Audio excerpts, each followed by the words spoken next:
Good morning. आज हम इस वीडियो में क्वेश्चन आंसर करेंगे चैप्टर फर्स्ट सूरदास के पद के।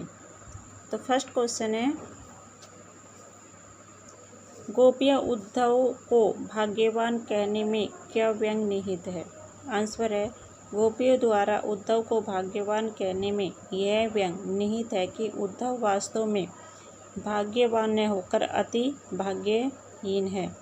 वे श्री कृष्ण के सानिध्य में रहते हुए भी उनके प्रेम में से सर्वथा मुक्त रहे। श्री कृष्ण के प्रति कैसे उनके हृदय में अनुराग उत्पन्न नहीं हुआ, अर्थात श्री कृष्ण के साथ कोई व्यक्ति एक क्षण भी व्यतीत कर ले तो वह कृष्ण में हो जाता है। वह प्रेम की सुखद अनुभूति से पूर्णतः अपरिचित है। सेकंड क्वेश्चन है, उद्धव के व्यवहार की तुलना किस किस से की गई है।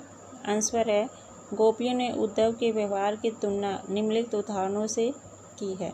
फर्स्ट है, गोपियों ने उद्धव के व्यवहार की तुलना कमल के पत्ते से की है, जो नदी के जल में रहते हुए भी जल की ऊपरी सतह पर ही रहता है, अर्थात जल में रहते हुए भी जल का प्रभाव उस पर नहीं पड़ता।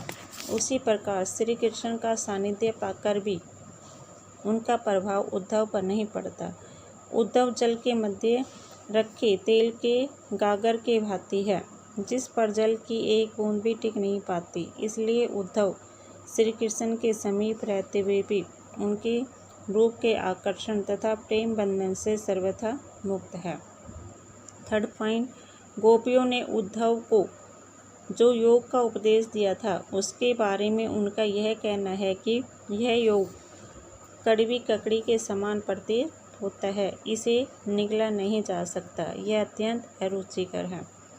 थर्ड क्वेश्चन है, गोपियों ने किन किन उदाहरणों के माध्यम से उद्धव को उल्हाने दिए। आंसर है, गोपियों ने कमल के पत्ते, तेल की मटकी और प्रेम की नदी आदि उदाहरणों के माध्यम से उद्धव को उल्हाने दिए हैं। प्रेम रूपी नदी में पांव डुबोकर भी उद्धव प्रभाव रहित है।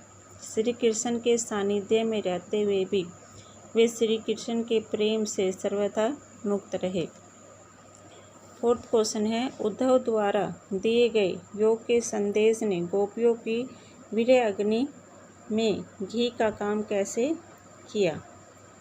आंसर है, गोपियों कृष्ण के आगमन की आशा में दिन गिन रही थी। वे अपने तन मन की व्यथा को चुपचाप सहती हुई कृष्ण के प्रेम रस में डूबी हुई थी। वे इसी इंतजार में बैठी थी कि श्री कृष्ण उनके विरह को समझेंगे, उनके प्रेम को समझेंगे और उनके अतृप्त मन को अपने दर्शन से तृप्त करेंगे। परंतु यहाँ सब उल्टा होता है। कृष्ण को न तो उनकी पीड़ा का ज्ञान है और न ही उनके विरह के दुख का, बल्कि कृष्ण योग का संदेश देने के लिए उद्धव को भेज देते हैं। विरह की अग्नि में जलती हुई गोपियों को उद्धव ने कृष्ण को भूल जाने और योग साधना करने का उपदेश दिया, जिसने उनके हृदय में जल रही विरह अग्नि में घी का काम कर उसे और प्रज्वलित कर दिया। फिफ्थ क्वेश्चन है, मर्यादा न लही के माध्यम से कौन सी मर्यादा में न रहने की बात कही जा रही है। आंसर है, मर्यादा न लही के माध्यम से प्रेम की मर्यादा में न रहने की बात की जा रही है। गोपियाँ कृष्ण के मथुरा चले जाने पर शांत भाव से उनके लौटने की प्रतीक्षा कर रही है। वे चुप्पी लगाए अपनी मर्यादाओं में लिपटी हुई इस वियोग को सहन कर रही थी, क्योंकि वे श्री कृष्ण से प्रेम करती थी। कृष्ण ने योग का संदेश देने के लिए उद्धव को भेज दिया, जिससे गोपियाँ मर्यादा छोड़कर बोलने पर मजबूर हो गई। प्रेम के बदले प्रेम का प्रतिदिन प्रेम की मर्यादा है, लेकिन कृष्ण ने गोपियों के प्रेम के उत्तर में योग का संदेश भेज दिया। इस प्रकार कृष्ण ने प्रेम की मर्यादा नहीं रखी। वापस लौटने का वचन देकर भी वे गोपियों से मिलने नहीं आए। सिक्स्थ क्वेश्चन है, कृष्ण के प्रति अपने अनन्य प्रेम को गोपियों ने किस प्रकार अभिव्यक्त किया है। आंसर है, गोपियाँ रात दिन सोते जागते सिर्फ श्री कृष्ण का ही नाम रटती रहती है। कृष्ण के प्रति अपने अन्य प्रेम को गोपियों ने चींटियों और हारिल की लकड़ी के उदाहरणों द्वारा व्यक्त किया है। उन्होंने स्वयं की तुलना चींटियों से और श्री कृष्ण की तुलना गुड़ से की है। उनके अनुसार श्री कृष्ण उस गुड़ की भांति है जिस पर चींटियाँ चिपकी रहती है।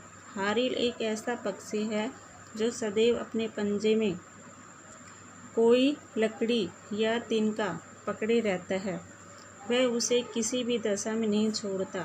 उसी तरह गोपियों ने मन, वचन और कर्म से कृष्ण की प्रेम रूपी लकड़ी को दृढ़ता से पकड़ रखा है। Thank you. नेक्स्ट क्वेश्चन हम नेक्स्ट वीडियो में करेंगे।